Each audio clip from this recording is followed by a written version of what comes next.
एक लड़का जिसकी उम्र लगभग 20 साल के आसपास होगी, उदास दोस्तों के पास बैठा हुआ था। दोस्त उससे पूछते हैं कि भाई क्या बात है, उदास क्यों बैठा हुआ है? तुझे आज से पहले हमने कभी उदास नहीं देखा।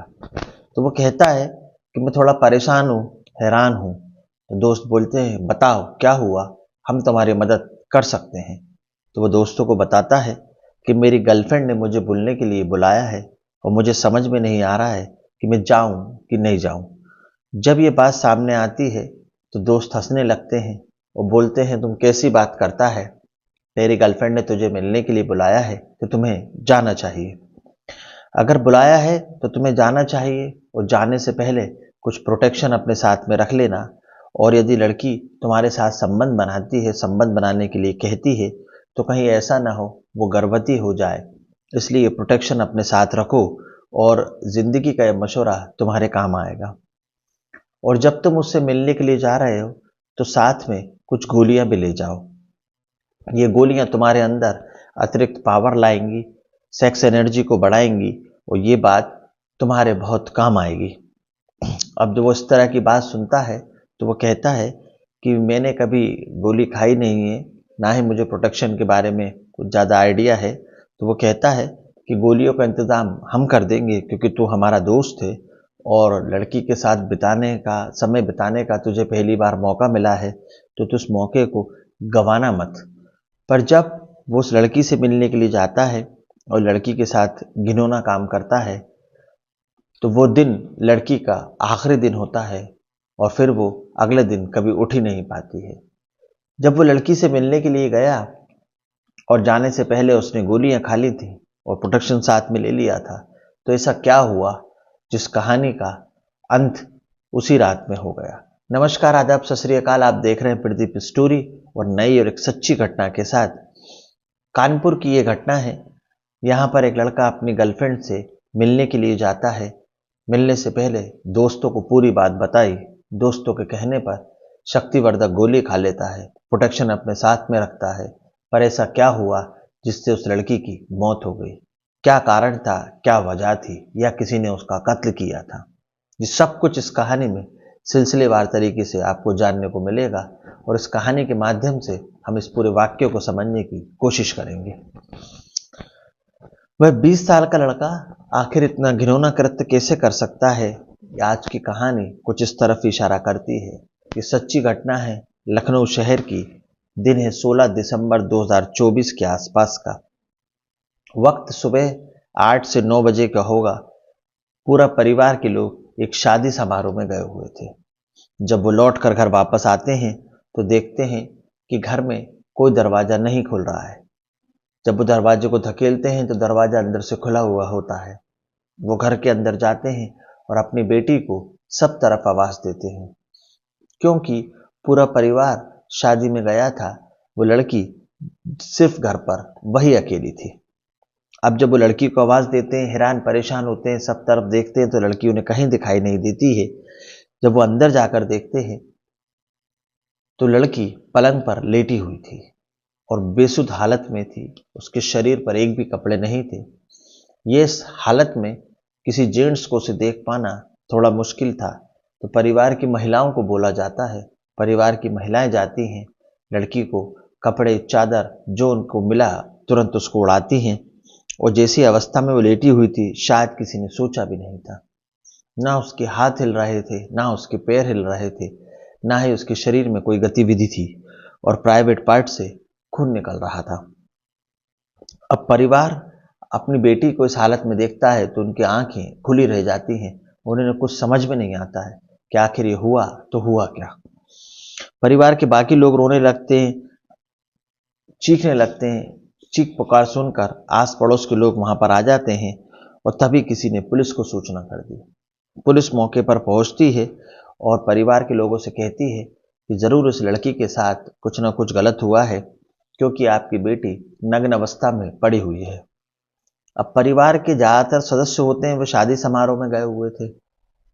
आखिरकार किसने इसके कपड़े उतारे, किसने इसके साथ ये गलत काम किया, ऐसी स्थिति को जानना था। पुलिस मौके पर पहुंचती है और अपनी जांच पड़ताल को चालू करती है। पुलिस उच्च अधिकारियों को खबर देती है, फॉरेंसिक टीम वहां पहुंचती है, आला अधिकारी वहां पर पहुंचते हैं और लड़की की बॉडी को कब्जे में ले लिया जाता है। वो 11वीं क्लास की थी और उसकी उम्र लगभग 15 साल के और 16 साल के आसपास रही होगी। परिवार के लोगों से पूछते हैं कि जब लड़की घर में अकेली थी तो तुम लोग कहाँ थे, तुम लोग कहाँ गए थे लड़की को अकेला छोड़कर जो उसके साथ ये वारदात हुई। तो उन्होंने कहा कि कानपुर देहात का एक गांव लगता है असलगंज, वहाँ एक शादी समारोह था, हमारे परिचित की शादी थी, हम सब लोग शादी को अटेंड करने के लिए वहां पर गए हुए थे। ये हमारी बच्ची घर पर अकेली थी, उसने कहा था कि कल से मेरे एग्जाम चालू होने वाले हैं 11th क्लास के, 11वीं क्लास की वो छात्रा थी, तो मुझे पढ़ना है इसलिए मैं आपके साथ नहीं जाऊंगी। अब ये बात धीरे धीरे उस घर से निकलकर उस गांव के मोहल्ले और फिर पूरे गांव में फैल जाती है और गांव में फैल जाती है तो तरह तरह की बातें होने लगती हैं। अब परिवार का एक बेटा होता है, उसका घर थोड़ा दूर था और बेटे की वाइफ आती है और वो कहती है कि मेरी 4 साल की एक बेटी है। तो उसी रात को वो उस बच्ची के साथ थी और वो उस बच्ची से पूछते हैं क्या बेटी यहाँ पर कोई आया था। अब फॉरेंसिक टीम भी वहां पर पहुंच चुकी थी, निशान लेती है, अपनी जांच पड़ताल करती है और जांच को जब आगे पुलिस बढ़ा रही थी तो पुलिस प्रथम दृष्टया ही समझ चुकी थी कि इस लड़की के साथ गलत काम हुआ है, घिनौना काम हुआ है और काफी देर तक हुआ है, इसी वजह से अधिक ब्लड बहने से इसकी मौत हो गई है। अब परिवार के लोगों से बातचीत की जाती है तो उनसे पूछते हैं कि तुम्हारी लड़की का किससे मेल मिलाप था, किसी से बात करती थी या किसी से दोस्ती थी या प्रेम प्रसंग था, क्योंकि पुलिस हर एंगल से अपनी जांच को शुरू करती है। अब उधर लड़की की बॉडी को लेकर पोस्टमार्टम के लिए भेज दिया गया था। अब पुलिस को ये अंदाजा जरूर था कि इस लड़की का किसी लड़के से प्रेम प्रसंग है, क्योंकि लड़की के साथ सेक्सुअल हरेसमेंट हुआ था, सेक्सुअल एक्टिविटी हुई थी, इसीलिए उसके प्राइवेट पार्ट से खून बह रहा था और इसीलिए उसकी जान चली गई थी। और ये बात पुलिस का जो शक था थोड़ी देर बाद आगे चलकर यकीन में बदल जाता है और जब इस कहानी को आप पूरा सुनेंगे तो आपको भी यकीन हो जाएगा।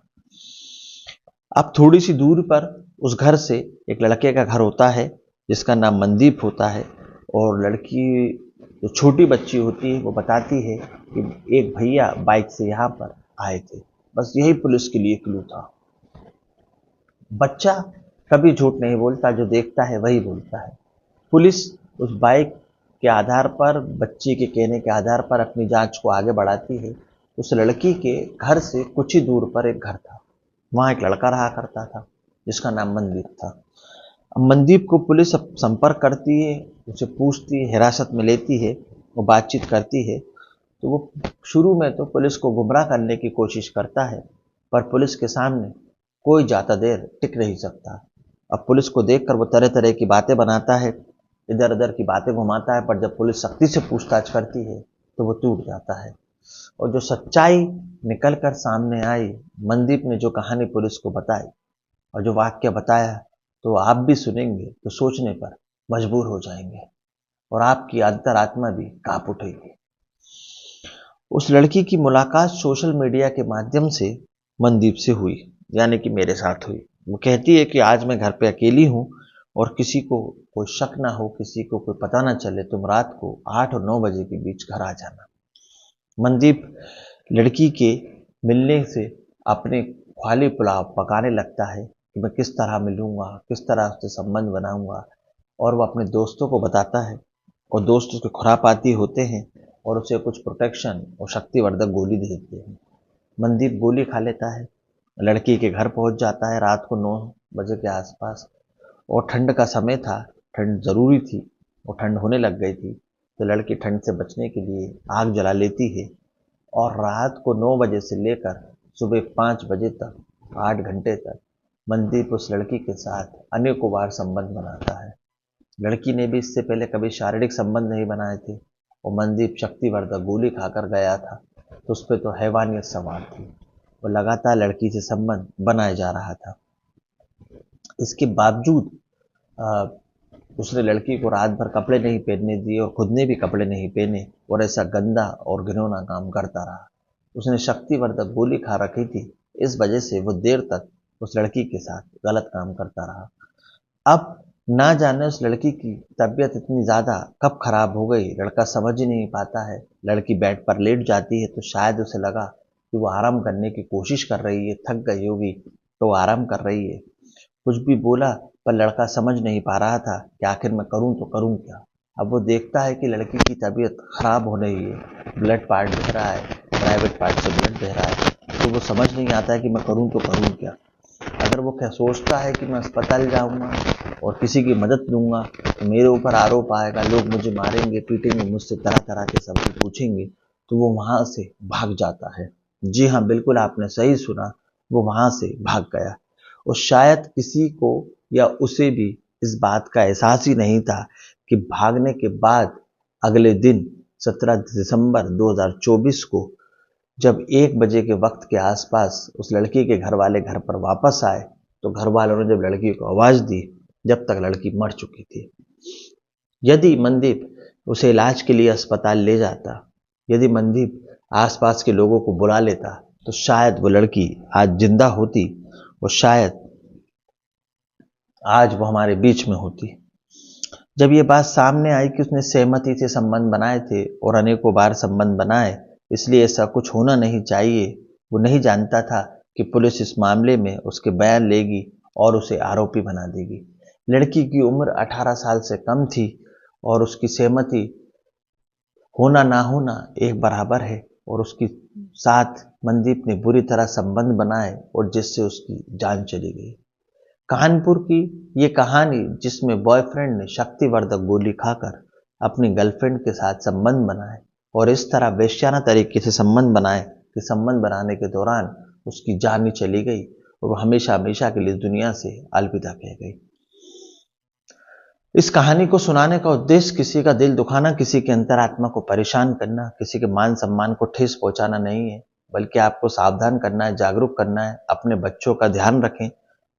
अगर आप उन्हें अकेले छोड़ते भी हैं तो थोड़ा सा फोन कर कर उनसे पूछते रहें, उनसे दोस्ताना व्यवहार रखें। ऐसा ना हो अंदर ही अंदर घुटते रहें और कोई गलत कदम उठा लें, क्योंकि हमारा अपने बच्चों के साथ व्यवहार दोस्ताना रखना जरूरी है, तभी वो अपने मन की बात आपको बता पाएंगे। इस कहानी के बारे में आपके क्या विचार हैं, इस कहानी के बारे में आप क्या सोचते हैं, क्या राय है, मुझे कमेंट्स में बताइएगा। और अगली कहानी मैं फिर जल्द लेकर आपके सामने हाजिर होऊंगा।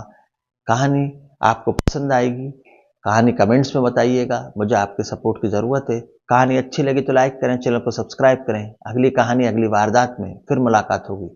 जब तक के लिए जय हिंद, जय भारत, जय जवान, जय किसान।